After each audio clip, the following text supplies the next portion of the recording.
બાબર નવા 19 તારીખે પૂનમના દિવસે એટલે કે તારીખ 19/8/2024 રોજ સાધ્વીજી જોડે એક છેડતીના ભાગરૂપે જે ઘટના બની હતી એના તપાસના અંતે અનેક આ વિસ્તારના યુવાનોને પોલીસ સ્ટેશનમાં બોલાવીને એમના પૂછપરછ કરવામાં આવી.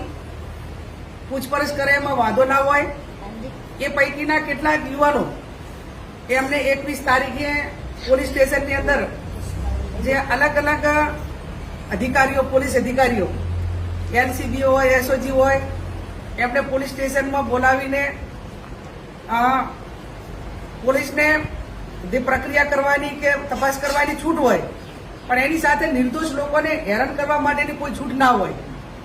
આ જીગર નામનો છોકરો છે, એને રાતે ત્યાં બોલાવ્યો, ઢોરમાર માર્યો અને એને નગ્ન કરીને એના ફોટા એલસીબી પોલીસ અધિકારીઓએ લીધા અને ત્યાં સુધી બરોબર છે, પણ એને એવું દબાણ કરવામાં આવ્યું કે આ ગુનો જે સાધ્વીજી જોડે છેડતી થઈ છે એ ગુનો તે કર્યો છે એમ કબૂલી લે તો વરઘોડું ગાડીને અમે છોડી દઈશું ને આ કેસ પૂરો થાય. આ પોલીસની માનસિકતા દર્શાવે છે કે ઠાકોર સમાજના છોકરાને ઢોરમાર મારીને પરાણે ગુનો કબૂલવા માટે મજબૂર કરે છે બનાસકાંઠાની એલસીબી પોલીસ. હું એમને કહેવા માંગુ છું કે તમારી આ માનસિકતા એ દર્શાવે છે કે તમે જેટલા પણ ગુના બનતા હશે એ ગુનામાં આ રીતે નિર્દોષ લોકોને કબૂલાઈને જેલને હવાલે કરતા હશો. ઓરિજિનલ ગુનેગારોને એ તમારી સાથે ભળેલા હોય કે અન્ય રીતે હોય એને તમે ગોતવા માટેના પ્રયત્નો નહીં કરતા હોય. ત્યારે આ જીગરનો પરિવાર, એ જગદીશભાઈનો પરિવાર આખો ભયભીત હતો. મને સમાચાર મળ્યા એ કુટુંબને આશ્વાસન આપવા માટે અમે આવ્યા છીએ. હું પોલીસના ઉપલા અધિકારીઓને આગ્રહભરી વિનંતી કરું છું, અપેક્ષા રાખું છું કે એક ધર્મ ઉપર એટેક થાય ત્યારે, જ્યારે આ ઘટના બની ત્યારે હું મહારાજ સાહેબોને મળી હતી, પોલીસ સ્ટેશન એસપી આવ્યા હતા ત્યાં ગઈ હતી, એમને ગામની આખી સભા રાખી તો એમાં પણ મેં કીધું હતું કે સાચો ગુનેગાર હકવો મારો ભાઈ હોય તો એને છોડવાનો નથી અને કાયદો કાયદાનું કામ કરે. અમે જૈન સમાજ સાથે છીએ, પણ એનો મતલબ એવો નથી કે તમે નિર્દોષ રીતે ઠાકોર સમાજના છોકરાનું નામ આપી દો અને એને કબૂલવા માટે મજબૂર કરો અને પછી મુદ્દા બનાવો.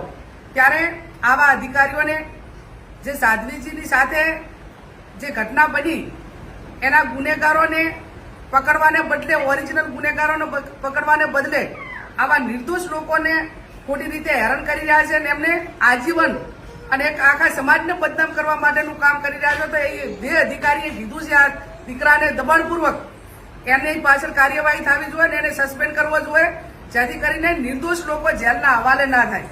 અને આ બાબતમાં હું પોતે જે ઘટના બની એનાથી પહેલા દિવસથી કરીને અમે બધા દુઃખી છીએ.